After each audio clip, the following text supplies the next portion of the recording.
को समर्थन गर्न हामीले अगाडि बढ्दैछौँ। अघि माकपाली दुमकिमको उहाँको चाहिँ हाम्रो साहेबहरू पनि पर्नुहुन्छ। उहाँहरूको सुन्दाखेरि त्यो माकिपाको चाहिँ तपाईँले जुन एउटा संरचना निर्माण गर्नुभयो नि, त्यो त म अथाह भन्छु त्यसलाई।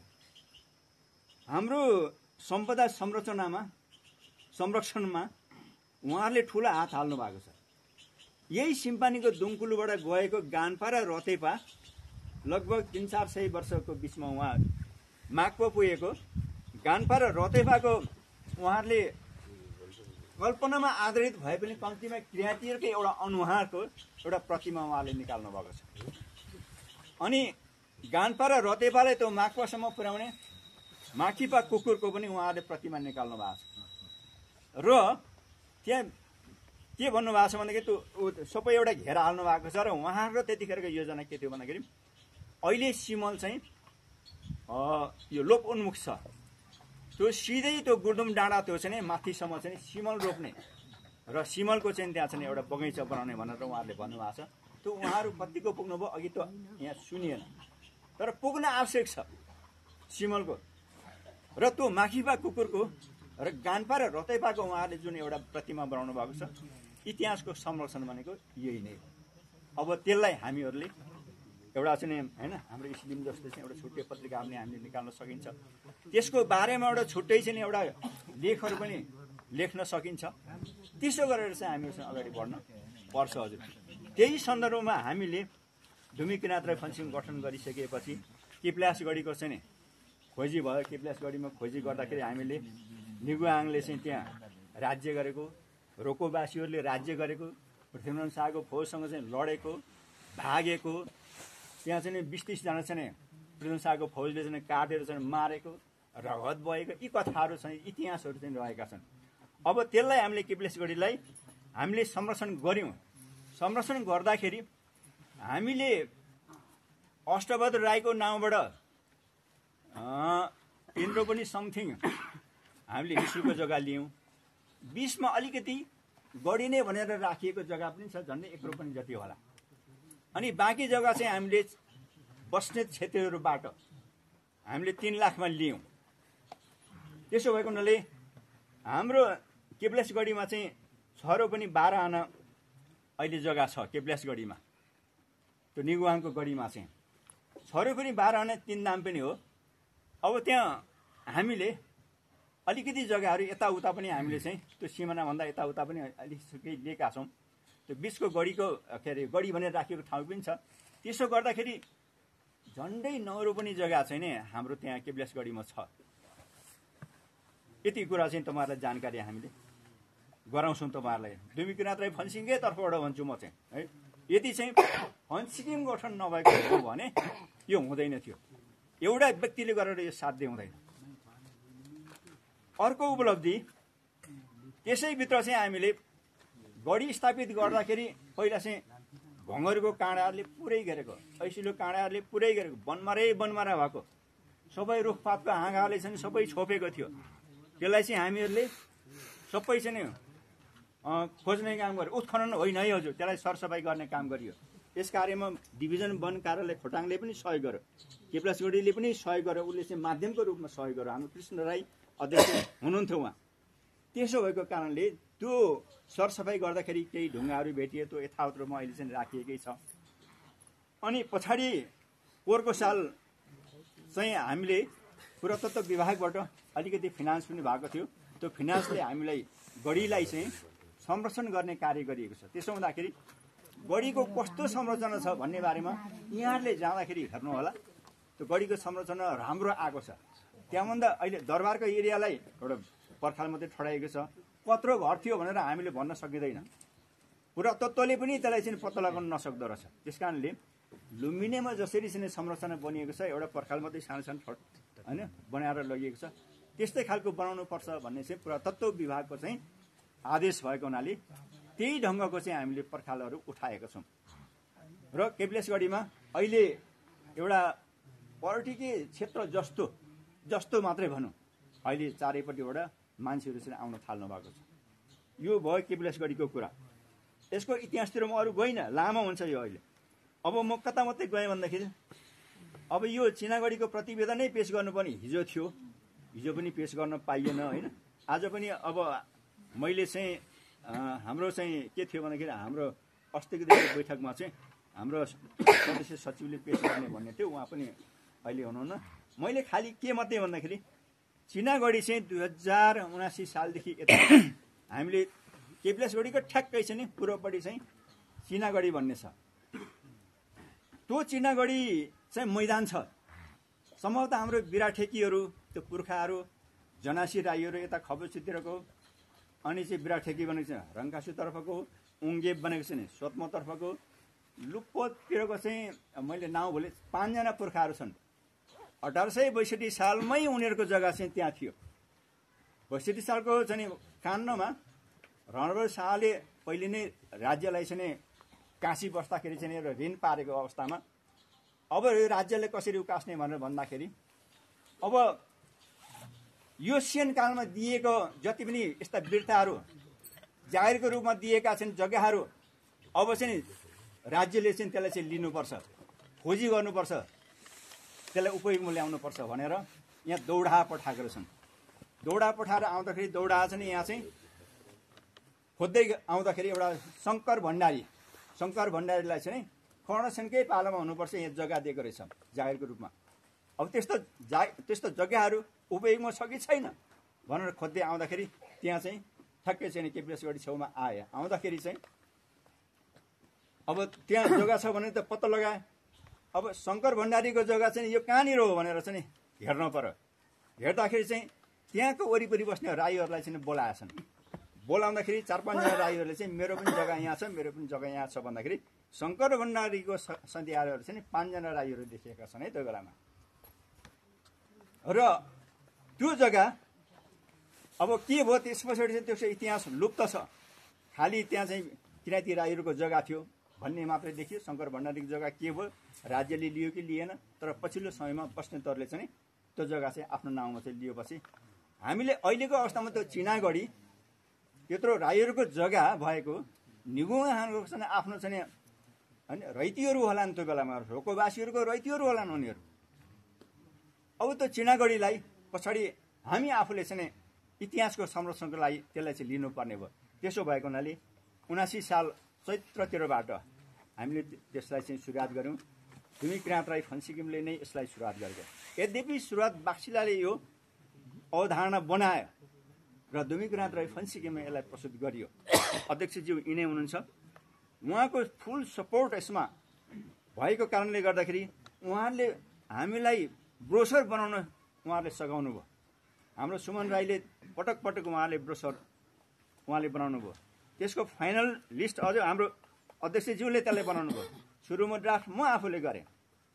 हाम्रो त्यहाँ धेरै साथीहरू चाहिँ हामी जम्मा भयौँ र हामीले लु चिनागढीलाई केपिलासगढी जस्तै उभ्याउनुपर्छ, हामीले खम्बीर बनाउनुपर्छ यसलाई भनेर हामी लाग्यौँ।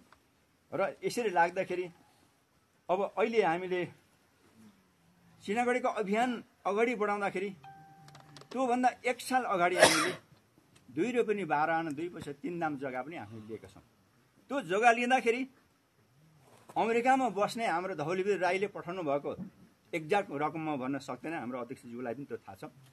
त्यो रकम अनि हामीले यो केपिलासगढीको सम्वर्धन गर्दाखेरि केही प्राप्त गरेको रकमहरूबाट हामीले त्यो 3 लाखमा हामीले त्यो जग्गा चाहिँ हामीले लिएका छौँ। गोपाल बस्नेमा त 2 रुपियाँ 12 आना 2 पैसा 3 दाम जग्गा लिएका छौँ। त्यसको पछिल्लो साल हामीले चिनागढीको अभियान चाहिँ सुरुवात गऱ्यौँ। सुरुवात गरेर त्यहाँबाट उठाएको पैसाहरूबाट हामीले चाहिँ 18 रुपियाँ 3 आना 2 पैसा 0 दाम अथवा 18 रुपियाँ भन्दा बढी चाहिँ जग्गा हामीले चिनागढीमा चाहिँ लिएका छौँ। त्यो के को लागि लिने भन्दाखेरि बहुसांस्कृतिक ज्ञात राष्ट्रिय सङ्ग्रहालयको निर्माणको लागि। हामी यहाँ चाहिँ 11वटा जाति रहेछौँ केपिलासगढीभित्र। अब यता पनि आयो भने त्यो जातिहरू जोडिन्छ। अब यतातिर कति जातिहरू हुनुहुन्छ, तर हाम्रो समग्र के हो भन्दाखेरि बहुजातीय चिनागढी संरक्षण तथा बहुसांस्कृतिक सबै जातिहरूको संस्कृतिलाई अटाउने एउटा ठुलो म्युजियमको निर्माण गरौँ। त्यो प्रकृति नै आफै म्युजियम हो। भोलि त्यहाँ धामीहरूको अध्ययनको केन्द्र बनाउन सकिन्छ, हामीले चाहेको कुराहरू त्यहाँ गर्न सकिन्छ भनेर हामीले 35 रोपनी जग्गा लियौँ भने मात्रै यो चाहिँ हामीले चाहिँ बहुसांस्कृतिक किराँत राष्ट्रिय सङ्ग्रहालय बनाउन सकिन्छ। त्यहाँ चाहिँ अहिलेको दलितहरूको म्युजियम के रहने, हाम्रा शेर्पाहरू पनि छन् माथि खार्ताम क्षेत्र बस्ने, उहाँहरूको के छ त्यहाँ ऐतिहासिक उहाँहरूको सांस्कृतिक निधि के छ त्यसको स्थापना गर्ने, क्षेत्रीहरूको दिवाली हुन सक्छ, त्यहाँ तामाङहरूको पनि त्यहाँ चाहिँ गुम्बा हुन सक्छ, त्यहाँ राईहरूको साकेला हुन सक्छ, अथवा समग्रमा हामी धामीको चाहिँ एउटा सामानिज्मको विकास अहिलेको सन्दर्भ पनि हो। धामी शास्त्रको चाहिँ त्यो एउटा केन्द्र बन्न सक्छ, साकेला केन्द्र बन्न सक्छ। अहिले भाषाको कुरो चाहिँ होइन, हामीले चाहिँ मागपतिर चाहिँ हामीले भर गरिरहेका छौँ। भोलि त्यो ठाउँमा भाषाको अध्ययन केन्द्र पनि बन्न सक्छ। भोलि एउटा ठुलो दायराको लागि धेरै नै जग्गा चाहिन्छ भनेर हामीले 35 रोपनी जग्गाको चाहिँ हामीले परिकल्पना गऱ्यौँ। त्यसो भएको हुनाले हामी त्यो परिकल्पनामा जाँदै गर्दाखेरि अहिले 18 रोपनी 3 आनासम्म पुगेका छौँ। हाम्रो पैसा पनि उठेको छ। अब हामीलाई पैसा उठ्दाखेरि म तपाईँलाई फिगरमा यति चाहिँ भन्न म अहिले चाहन्न। हाम्रो पैसा 42,77,000 भन्दा बढी हाम्रो पैसा उठेको छ। त्यसमध्येमा जग्गालाई हामीले गएको 18 रोपनी जग्गा किन्दाखेरि प्रक्रियागत खर्च समेत उहाँ जानु आउनु उहाँ चाहिँ रजिस्ट्रेसन पास खर्च गर्दाखेरि चाहिँ 27,96,000 हाम्रो खर्च भएको देखिन्छ। र बाँकी हाम्रो स्टेटमेन्टमा अस्तिको दिन मात्रै हामीले चाहिँ यहाँ जहाँ हामीले रकम जम्मा गरेका छौँ, यो हाम्रो खाता छ तीनजनाको नाउँमा, एकजना मेरै नाउँमा छ, एकजना हाम्रो दुमी किराँत र फन्सिङको कोषाध्यक्ष हाम्रो शिवकुमार एकचोटि उठी पनि दिनुपर्छ होला हाम्रो भाइले, उहाँको नाउँमा छ, एकजना हाम्रै सचिव सरिता राई अहिले कोरियामा जानुभएको थियो, अहिले आउनुभएको छ, काठमाडौँ हुनुहुन्छ, बाग गइसक्नुभयो। 3 जनाको नाउँमा हामीले खाता खोलेका थियौँ। त्यो स्टेटमेन्ट अस्तिको दिन झिकेर हेर्दाखेरि 15,88,277 रुपियाँ हाम्रो मौजुदा कोषमा बाँकी छ है पैसा। त्यस कारणले अब यो पैसाले हामी जग्गा किन्छौँ। जग्गा किन्नको लागि हामी एकदम तयार छौँ। आजै किन्छौँ, भोलि नै किन्छौँ, पर्सि नै किन्छौँ। तर बाधा कहाँ छ भन्दाखेरि अहिले जो जग्गादाता हुनुहुन्छ, अहिलेसम्म त जग्गादाताहरूले हामीलाई सहयोग गर्नुभयो, दिनुभयो। केवलासगढीमा भित्राउने पनि हाम्रै बस्नेत मित्रहरू हुन्। टङ्क बस्नेतहरूले हामीलाई भित्राएका हुन्, नभए उहाँहरूको जग्गा हाम्रो भन्ने त ठाउँै थिएन त्यहाँ हामीले है। टङ्क बस्नेतले उहाँले भित्राउनु भयो, पछाडि गोपाल बस्नेतले चिनागढीमा भित्राउनु भयो, त्यस पछाडि हाम्रो अष्टबहादुर राईले निःशुल्क जग्गा दिनुभयो। यति ठुलो हाम्रो लागि चाहिँ एउटा ठुलो व्यक्ति हो अष्टबहादुर राई। किराँत राई यहाँ खाएको उहाँ केन्द्रीय धामी पनि भएर बस्नु भएको हो। अब उहाँलाई सम्मान पनि गरेका छौँ, त्यसो त हामीले त्यसै छाडेका छैनौँ है। र त्यसो भएर हामीले 11 किता जग्गा किनेका छौँ हामीले। त्यसैभित्रको चाहिँ मैले तपाईँहरूलाई जानकारी गएँ, 18 रोपनी 3 आना जग्गा किनिसकेको छौँ। बस्नेतहरू अहिले अर्काले के भनिदिए कि कसले भयो यसो भयो कान सुत्ली गरे कि जग्गै दिँदैनौँ भन्छन् बस्ने मित्रहरू। हामीले बिन्ती गरेका छौँ, तपाईँहरूको पनि यहाँ धार्मिक सांस्कृतिक एउटा निधिहरू बन्छ, तपाईँहरूले हामीले सहयोग गर्नुहोस् भनेर उहाँहरूलाई हामीले एकदम सधैँ चाहिँ हामीले जौले हात गरिराखेका छौँ। उहाँहरू अहिले अन्कनै राख्नु भएको छ। र अब कुरा के भन्दाखेरि हामीले 35 रोपनी जग्गा किन्नको लागि अब धरानले एउटा दुम्किमले हामी 1 रोपनी गरिदिन्छौँ। यहाँ धेरै 98 जनाले हामीले सहयोग गर्नुभएको छ है। 1,80,000 को दलले सहयोग गर्ने 9 जना लगभग हुनुहुन्छ। 50,000 त त्यस्तो थुप्रै नै छ। 11,250 दिनेहरू अझ धेरै हुनुहुन्छ। 98 जनाले हामीलाई सहयोग गर्नुभएको छ। त्यो दुमी किराँत राई फन्सिङलाई सहयोग गर्नुभएको हो। दुमी किराँत राई फन्सिङ प्रतिको विश्वासले उहाँहरूले सहयोग गर्नुभएको हो। हामी 35 रोपनी जग्गा किन्ने त्यहाँ कुनै न कुनै दिन बस्ने क्षेत्रीहरूले फेरि पनि हामीलाई फर्केर उहाँहरूले हेर्नुहुन्छ भन्ने आशा छ। र हामी त्यो उद्देश्यमा पुग्न सक्छौँ। हाम्रो यसरी कुरा गरिराख्दाखेरि मैले समीरज्यूको कुरालाई, हाम्रो अध्यक्षज्यूको कुरालाई पनि अलिकति यहाँ लिनु पऱ्यो। उहाँले भन्नुभएको थियो 20 रोपनी मात्रै जग्गा पनि पुग्न सक्यो भने हाम्रो एउटा निधि खडा गर्नुपर्छ त्यहाँ भनेर भन्नुभएको थियो। 20 रोपनी पुग्नलाई चाहिँ 2 रोपनी बाँकी रह्यो, अब लगभग 2 रोपनी। त्यसो भएको हुनाले अब त्यो 2 रोपनी जोड्न पाएदेखि गाउँपालिकाको पनि अब सायद चाहिँ एउटा डिटेल बन्छ कि भन्ने पनि लागेको छ। गाउँपालिकाले नगरे पनि तपाईँ हामीले गरेर गाउँपालिकालाई, प्रदेशलाई, केन्द्रलाई माग गर्नुपर्ने हुन्छ। यो कुरोका लागि हामी सबै तयार हुन आवश्यक छ। हामीलाई धेरै कुरोको आवश्यक छ। काठमाडौँको उतै आवश्यकता छ, रुलिकिमको आवश्यकता होला, यहाँ तपाईँहरूलाई कति भवन बनाउने आवश्यकता पर्छ। यो सबै आवश्यकताको बावजुद पनि अहिले हाम्रो दुमीहरूको एउटा साझा ऐतिहासिक स्थलको रूपमा रहेको चिनागढी र केवलासगढीलाई कसरी संरक्षण गर्ने भन्ने समस्या पनि एउटा प्रमुख हो। यो यहाँहरूलाई जानकारी गराउँ।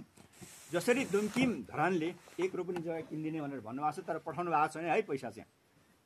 अरू दुमकिमहरूले पनि कम्तीमा अब सकिन्छ 1 रोपनी, सकिँदैन भने पनि आधी रोपनी मात्रै भए पनि, तर पहिला 11,250 रुपियाँले हामीले 1 आनाको किनेको, अहिले त लाग्छ 25,000ले पनि दिँदैन होला। त्यो त 20-35 हजारले पनि दिँदैन होला। यस्तो खालको अवस्था पुगिसक्यो। हलेसीमा हामी चाहिँ त्यो के अरे 11,000ले रोपनीले किन्थ्यौँ, अहिले चाहिँ त्यहाँ कति त 30 लाख कति रोपनी पुगेको छ त्यो तुवाचुङमा। त्यस्तो खालको अवस्था पनि हुन्छ र यस्तो खालको अवस्था छ। तर पनि समग्रमा यहाँहरूलाई भन्नुपर्ने कुरा के छ भने दुमी किराँतराई फन्सिकिम दुमीहरू पछाडि छैनन् है। हिजोको उपस्थिति हेर्दाखेरि एकदमै भव्य यो कार्यक्रम साप्रोमा मैले त यति बा हुँदैनन् कि मान्छे आउँदैनन् कि भन्ने सोचेको थिएँ। तपाईँहरूले साह्रै भव्य कार्यक्रम गर्नु, तपाईँहरूसँग शक्ति छ भन्ने कुरा हामीलाई विश्वास छ। यो शक्तिलाई ऊर्जाको रूपमा हामीले लिनुपर्छ। हिजोको चाहिँ उपस्थितिलाई हामी कहीँ कतै चाहिँ हामी पछाडि पर्नु हुँदैन, एकदम अगाडि बढेर जानुपर्छ। र नयाँ कार्य समिति पनि अहिले निर्माण हुने क्रममा छ। हाम्रो अध्यक्षज्यूलाई अब हजुर यहीँ हुनुहुन्छ, अब यहाँको सांस्कृतिक नीतिहरूलाई कसरी खडा गर्नुपर्छ उहाँको जिम्मा पनि हो।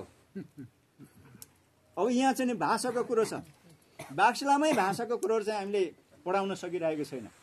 यति त के कुरा न, हाम्रो चाहिँ लवकुमारजी होइन, उहाँ आफै लेखक हो, आफ्नै विद्यालयमा उहाँले पढाउन सक्नु भएको छैन। कारण किन भन्दाखेरि हामीले पनि अलिकति टेको दिउँ न। अरू कुरो 1 क्लासमा हाम्रो राई नै विद्यार्थी छैनन् भन्ने खालको कुरो छ। 1 क्लासबाट पढाउनुपर्छ हाम्रो भाषा, त्यहाँ त क्षेत्रीहरू मात्रै छन्।